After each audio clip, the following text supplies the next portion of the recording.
বন্দরনগরী চট্টগ্রামকে একটি স্বস্তিদায়ক, নিরাপদ ও ভারসাম্যপূর্ণ নগরী হিসেবে গড়ে তুলতে মাদক বিরোধী অভিযান, ট্রাফিক ব্যবস্থার উন্নয়ন এবং সামাজিক অপরাধ দমনে বিশেষ জোর দেওয়ার ঘোষণা দিয়েছেন Chittagong metropolitan police CMP commissioner Hasan Mohammad Shawkat Ali. সাংবাদিকদের সমাজের দর্পণ ও পুলিশের চোখ হিসেবে উল্লেখ করে সিএমপি কমিশনার বলেন, সংবাদ মাধ্যমে প্রকাশিত তথ্য আমরা অত্যন্ত গুরুত্বের সঙ্গে বিশ্লেষণ করি এবং অনেক ক্ষেত্রেই তার ভিত্তিতে দ্রুত আইনি ব্যবস্থা নেওয়া হয়। 25শে জুলাই চট্টগ্রাম প্রেস ক্লাবে আয়োজিত এক মতবিনিময় সভায় এসব কথা বলেন তিনি। সভায় উপস্থিত পুলিশ কর্মকর্তা ও সাংবাদিক নেতারা একটি জনবান্ধব, জবাবদিহিমূলক ও প্রযুক্তি নির্ভর পুলিশিং ব্যবস্থা গড়ে তুলতে পুলিশ, সাংবাদিক ও সাধারণ মানুষের সম্মিলিত উদ্যোগের উপর বিশেষ গুরুত্বারোপ করেন।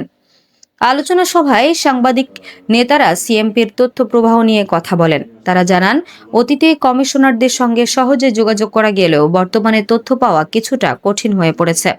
তথ্য প্রাপ্তির এ প্রক্রিয়া দ্রুত ও সহজ করার জন্য জোর দাবি জানান সাংবাদিকরা।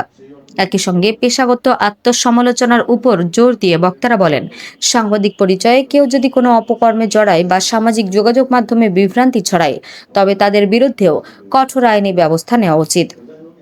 চট্টগ্রাম প্রেস ক্লাবের সভাপতি জাহিদুল করিম কোচি বলেন, পুলিশ যেমন জনগণের জন্য কাজ করে, সাংবাদিকরাও জনগণকে সত্য জানানোর জন্যই কাজ করে।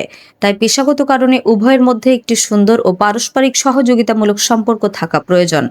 অন্যদিকে প্রবীণ সাংবাদিক ওসমান গনি মনসুর আশা প্রকাশ করে বলেন, নতুন কমিশনারের দক্ষ নেতৃত্বে চট্টগ্রামে আইনশৃঙ্খলা ক্ষেত্রে দ্রুত দৃশ্যমান ও ইতিবাচক পরিবর্তন আসবে।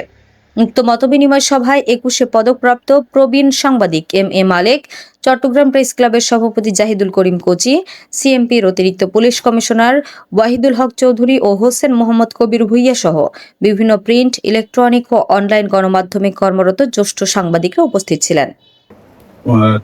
14টা মর্ডার আর বাকি হচ্ছে আদার সেকশন আমাদের 60 মতো আমাদের মামলা হয়েছে। তো আমার যে দাবিটা সেটা হচ্ছে যে আপনারা জানেন যে এগুলো কিন্তু 2 বছর প্রতিহত হচ্ছে। তো যেহেতু এগুলো জটিল প্রকৃতির মামলা, সেইগুলো এভিডেন্স কালেক্ট করো একটু জটিল প্রকৃতি। তো আপনাদের কাছে সুযোগ হয়েছে, আপনারা বেশ কিছু বিষয় নিয়ে আসছেন যেগুলো আমার জন্য প্রযোজ্য, সেখানে আমরা দেখবো চ্যালেঞ্জ বা বিষয়টা বললেন, কথা বললেন। এই জায়গাটাতে আমরা কিছুটা হয়তো বা উন্নতি সাধন করতে পেরেছি, কিন্তু সেটাকে সেই অর্থ উন্নতি বলা যাবে না। আর ওই ফোনের যেটা বললেন যে আপনারা ওসিকে বলেন, ওসি আবার আমাকে বলতে, স্যার আপনার কাছে আজকে মনে হয় 100 বার ফোন দিলাম, আমরা তাহলে একটু 100 টাইমস ফোন দিলাম, সমস্যা নেই। তো যাই হোক, একটা অনুরোধ করবো যে আপনাদের শুধু একটা পারসেপশনের বিষয়, পুলিশের যেটা সামর্থ্য সেটা কিন্তু অদৃশ্য। আমরা বিনয়কে আবার যদি ফিরিয়ে নিয়ে আসি, সিনিয়র সাংবাদিক বলেছিলেন যে আমাদের ফোন ধরার বিষয়টা যদি আমি করি, তো কাজে আমাদের ফোন ধরবো ইনশাল্লাহ, এটা আমি অঙ্গীকার করলাম। আরেকটা বিষয় হচ্ছে যে আমরা আপনাদের সাথে কাজ করবো, যেগুলো গঠনমূলক কাজ, যে কাজগুলো অন্যায় সেটা আমরা সবাই সমস্যাটা অন্যায় হিসেবে প্রচারিত হবো। আমরা অনেক ধরনের থানায় প্রতিকূলতার সম্মুখীন হই, যেমন দেখা গেছে গত পরশু আমরা 6 ঘন্টার মধ্যে একটা কানুনি আরেক জায়গা থেকে আমরা উদ্ধার করে নিয়ে আসছি।